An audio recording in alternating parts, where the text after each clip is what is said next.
Hello everyone. This is Dark Watch bringing you the horrifying story of the serial killer who won the dating game during his murder spree. Rodney Alcala, dubbed the dating game killer after his infamous appearance on the show in 1978, was a serial killer who may have killed as many as 130 people. Alcala committed rapes and murders in at least 4 states during the late 1960s and early 1970s: California, New York, Wyoming, and Washington. Many of his victims were children under the age of 12, and his first prison sentence was for raping and abusing an 8-year-old girl. Rodrigo Jacques Alcala Buquor, a serial killer, was born in 1943 in San Antonio, Texas. He grew up in Mexico before migrating to Los Angeles with his mother and brothers. Alcala graduated from UCLA and attended NYU after serving in the Army, leaving a trail of victims in his wake. On September 25, 1969, Taylor Shapiro, then 8 years old, was raped and tortured by Alcala, who then beat her with a steel bar to within an inch of her life, but she survived. Alcala moved to the East Coast after escaping the scene of his attack on Taylor Shapiro, an 8-year-old girl. He was added to the FBI's most wanted list in 1971. Some girls at a New Hampshire arts camp recognized their counselor, John Berger, from this list. They informed the camp's dean, and Alcala was quickly apprehended. Taylor Shapiro's parents refused to allow her to testify against him, possibly resulting in a harsher prison sentence.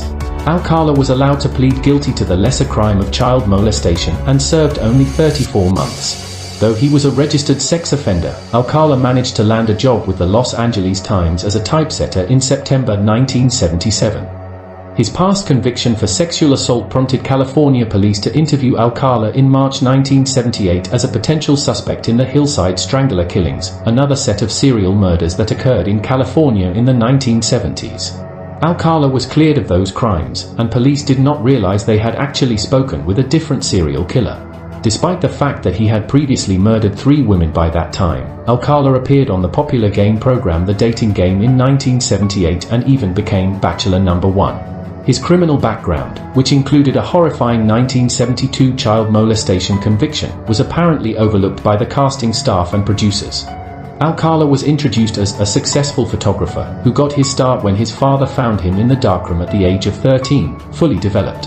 While on the show, Alcala used all of his charm to win a date with Cheryl Bradshaw, the bachelorette of the episode, for whom he was competing. Cheryl, please. We're going to have a great time together, Cheryl. Okay. And here we go. Bachelor number 1. Yes? What's your best time? The best time is at night, nighttime. Why do you say that? Because that's the only time there is. The only time? What's wrong with morning, afternoon? Well, they're okay, but nighttime's when it really gets good. Then you're really ready. I'm a drama teacher, and I'm going to audition each of you for my private class.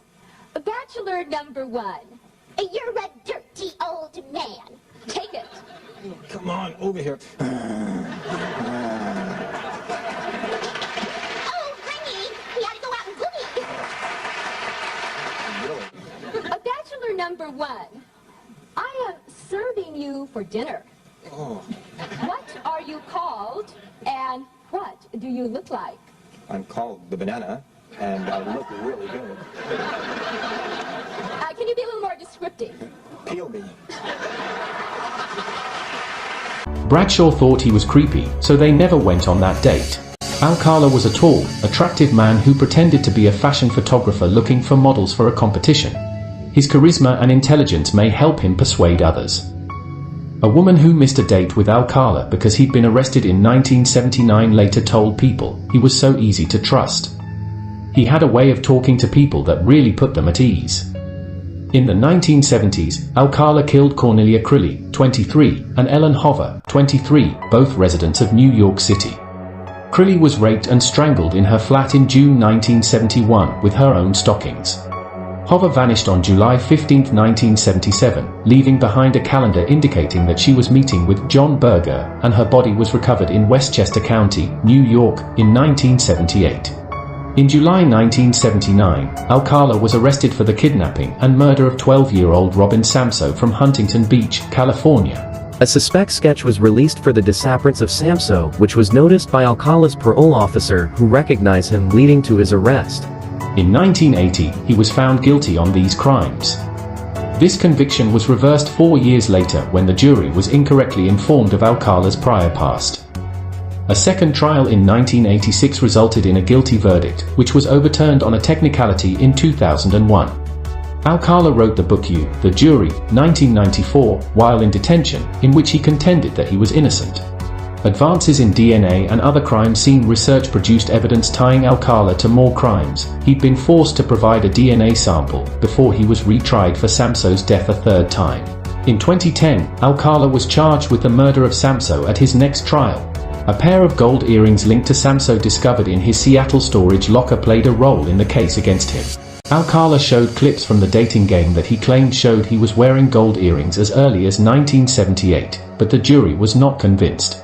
He was also accused of killing 4 women in California in the late 1970s, 18-year-old Jill Barkham, who was killed in November 1977, 27-year-old Georgia Wickstead, who was raped, beaten, and strangled in December 1978, 32-year-old Charlotte Lamb, who was killed in June 1978, and 21-year-old Jill Parento, who was killed in June 1979.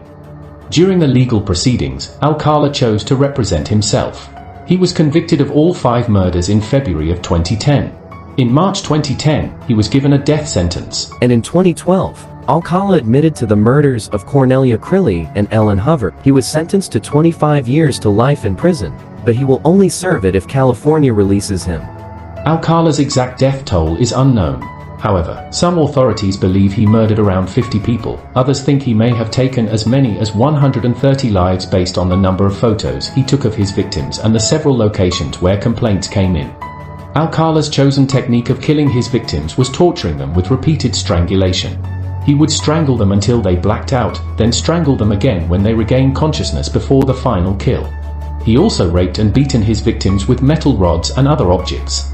Authorities discovered an Alcala-rented storage locker in Seattle in 1979. It contained hundreds of photographs of women, which they used to link him to his victims, but not all of them have been recognized. These are either ladies who posed for Alcala and survived to tell the story, or women who fell victim to him. The photos have been uploaded to the Huntington Beach Police Department's web database. They remove the ones who have been identified, alive or dead, and leave the rest up in the hopes that someone would come forward with information on them. The photos aided in identifying Christine Ruth Thornton, a 28-year-old Texas native, as one of Alcala's victims, whom he met in San Antonio around August 1977 and then allegedly dumped her body on a ranch in Granger, Wyoming. On July 24, 2021, Alcala died from natural causes while in prison on death row in California. What do you think of this case? Share your thoughts in the comment section below. If you are into these kind of videos, consider subscribing to Dark Watch and turn on the notification bell to get notified for more updates.